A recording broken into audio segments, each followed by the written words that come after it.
Alright, people of YouTube, I finally have the time and energy to do this, but this video I'm going to be going through diagnosing engine noise, mostly a knock.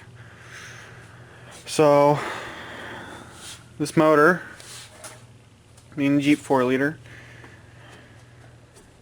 has three main areas that you'll have an engine noise come from. Top end, with the rocker, lifters, cam, the whole 9 yards that activate the valves and everything.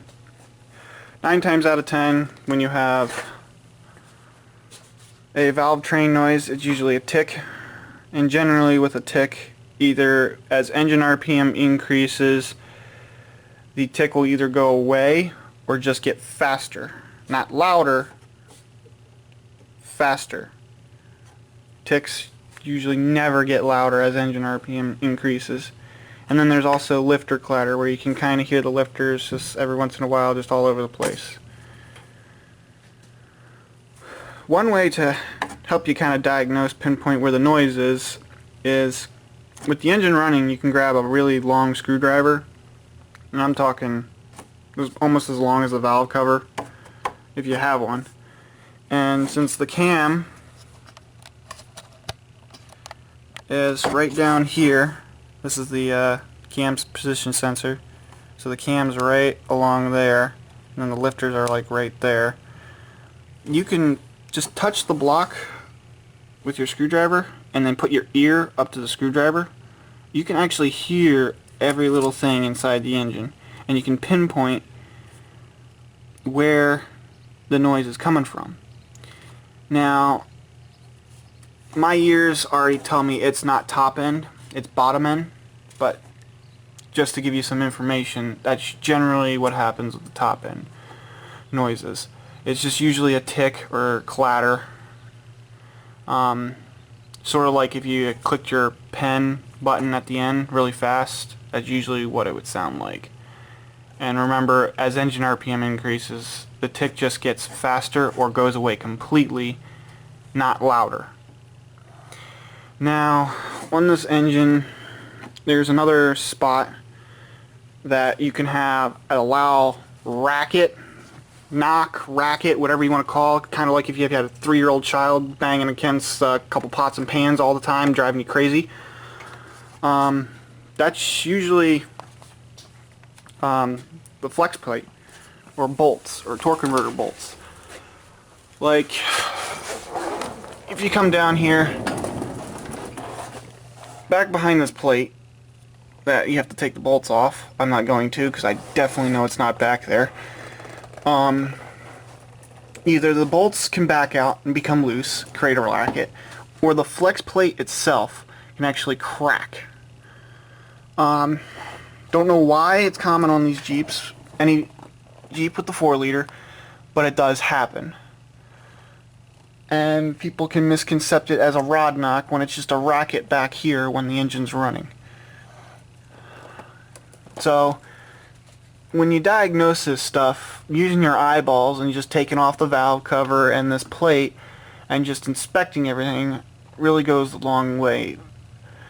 But, since my noise is bottom end because I'm hearing a rod knock, or not so much a rod knock, what I think is piston slap, is when this thing is running and you snap the throttle, the noise gets louder.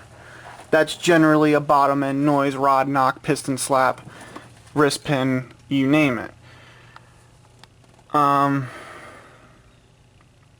When you hear that type noise and you snap the throttle, it always gets louder. And usually as engine RPM increase, it gets really bad, depending on how badly either you had a rod bearing go out, or piston skirt worn out, or broken piston skirt for that matter, or worn piston with the wrist pin.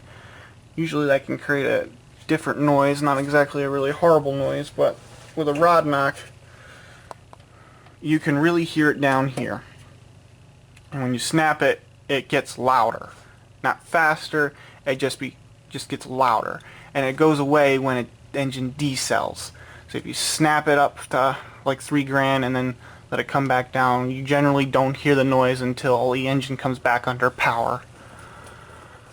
So that's usually a rod knock. But this motor, I believe, has piston slap because of a couple different reasons.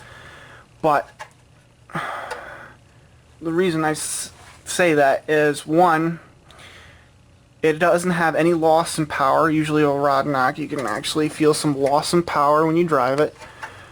Two, it's not that loud. It generally goes away as it heats up with oil getting circulated. Three, I did a compression test, or check the compression in PSI, and if I remember correctly, it's 3 and 5 were the ones that were down. I think 5 the most, and I believe that's my problem cylinders with the knocking noise. I'll insert a video that shows, or hopefully you can hear that knock in that video I insert. But for starters, I'm going to drain the oil and take this pan off. Now, to take this pan off, my axle's gone, so it makes it a hell of a lot easier. If you have a Jeep with a stock ride height, you gotta lift the Jeep up and have the axle droop as much as possible to get the pan out. 2, to get the pan out, generally you have to either remove the starter or the exhaust, just so the pan can drop down, because the oil pickup is right here and then the oil pump is right here, driven by the cam up there. I'm going to remove the starter because anything to do with exhaust is a pain in the ass. So I'm going to drain the oil and take the starter off. And I already disconnected the battery because I don't feel like welding the cable to the side of the block. So there's some information about the 4-liter. Now I'm going to drain the oil and take the starter off and drop the pan. Okay, so the pan's off and a little befuddled, a little worried, but here's the deal. Look at the kibbles and bits in the pan. You can see the shiny one. Oh, focus. Right there. It's got to tell me that's piston, because it's not magnetized. I put a magnet in there and none of that got picked up, but magnetized. And then you got some other like stuff like that.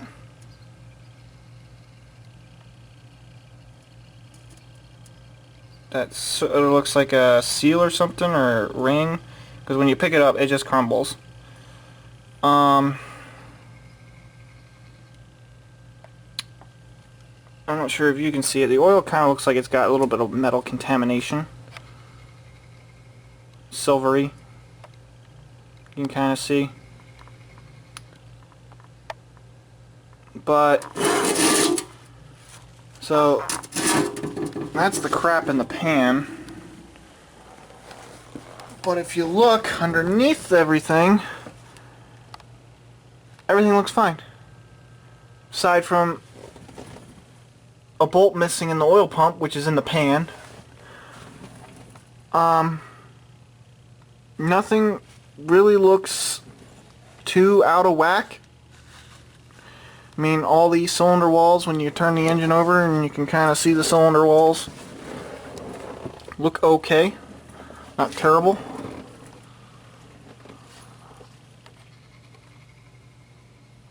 You can't really see up in there.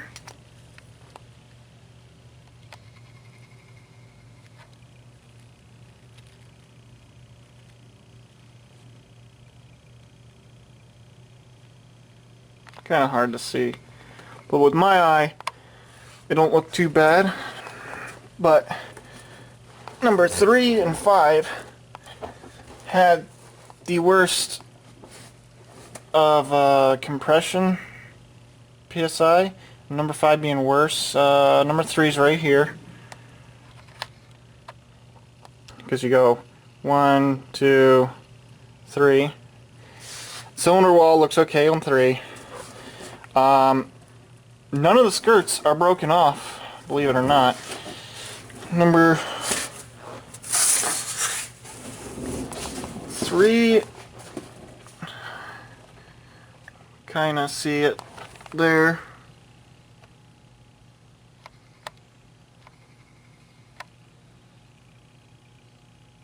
Sort of. That dirt line is where the piston rings stop. It's like halfway through its stroke right now. Cylinder wall looks okay. But when you come to 5, kind of upside down. Come to 5. Well, it's down right now, but when you come to 5 and you have the piston up there, now the skirt's not broken at all from what I can see from up here, but there's a lot of carbon in them pistons. But when the number 5 is like halfway or more at the top of its stroke, there is a bit of piston slap movement in that piston.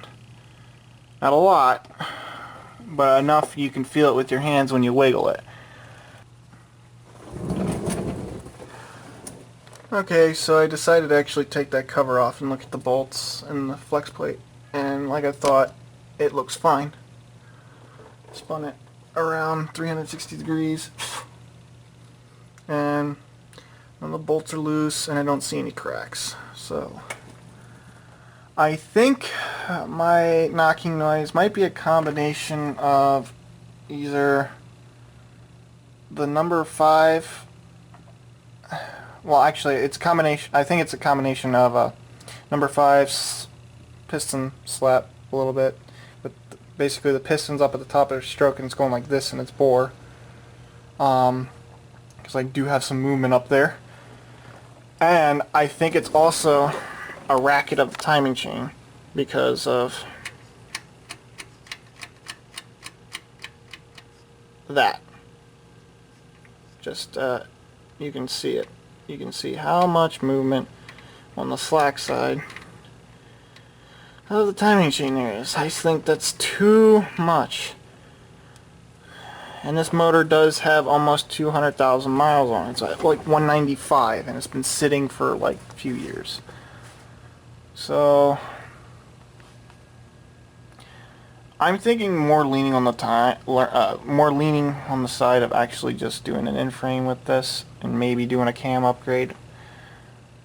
So that's where I'm at with it. If you want to drop in your 2 cents, you can. That's why there's a comment section. But other than that, that's the diagnosing of this thing. I think it's number 5, piston slap, little pistons worn out, and the timing chain, combination of both. Probably should do a leak down to see where the most of number 5 is going, because with the slack in the timing chain, I don't know if it kissed the valves or not. Slightly, because I think that is a bit slack. But we'll see. But I think I might do an actual in-frame with this Jeep 4-liter. When the camera's off, I actually noticed something on number 5. Where is it? See if you can... That little spot right there, the piston is cracked. The skirt hasn't broken off yet,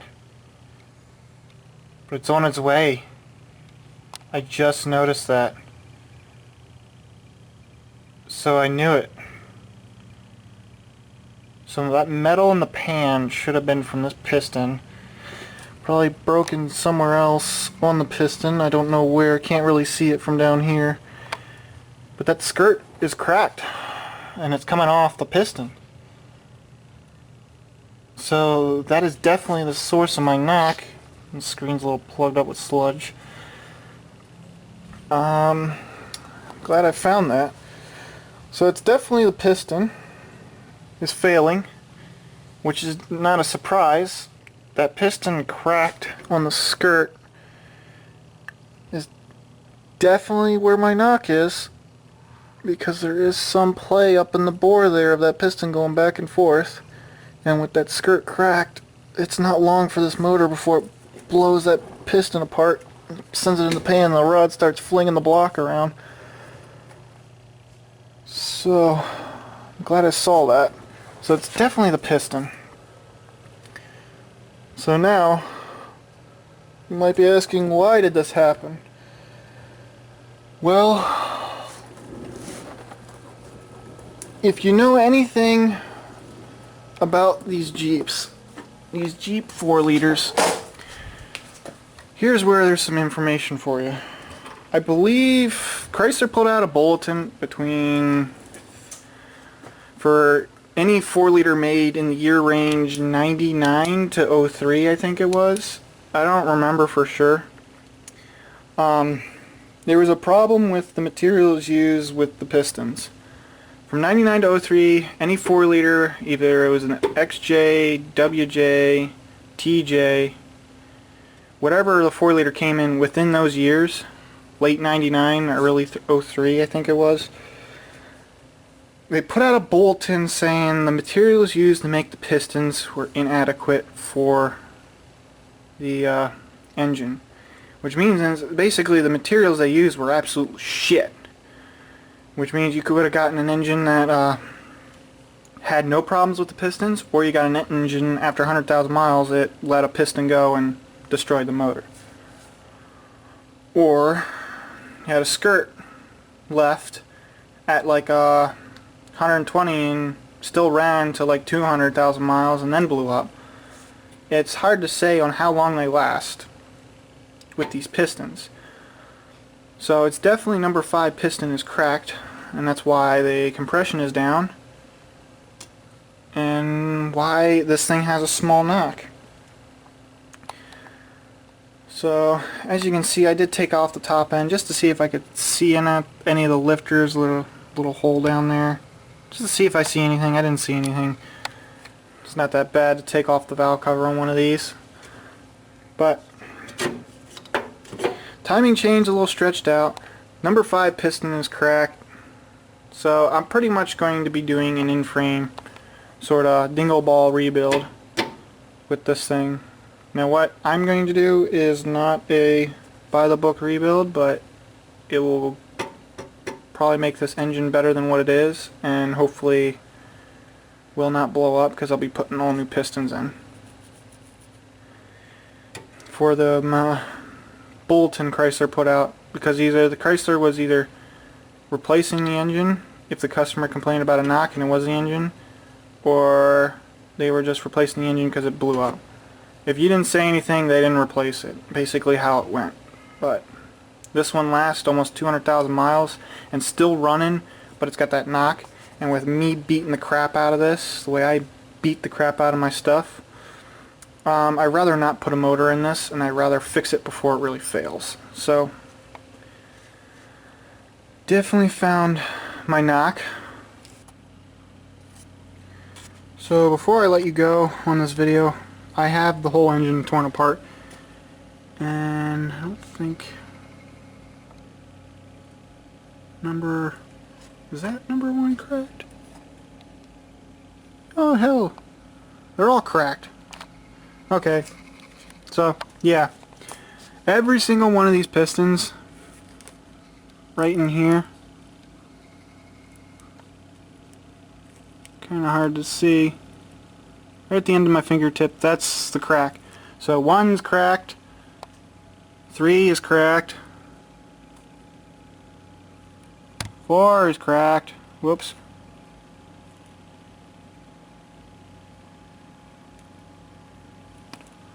5. It's got a chunk missing. It's cracked on both sides of the piston. And 6 is cracked. So all these pistons are cracked. So it's not going to be very long for this motor. The bearings in this motor are not great, but it's going to get new bearings anyway. And as you can see, the whole engine's torn apart. But just to give you that little bit right there, all 6 pistons are cracked, 5 being the worst, which the knock was in. So that skirt was not long before it completely went into the pan. So there you go. There's the source of my knock. And you already know I'm going to be doing an in-frame on this. So there you go. Where's my engine knock? Pistons. See you next time.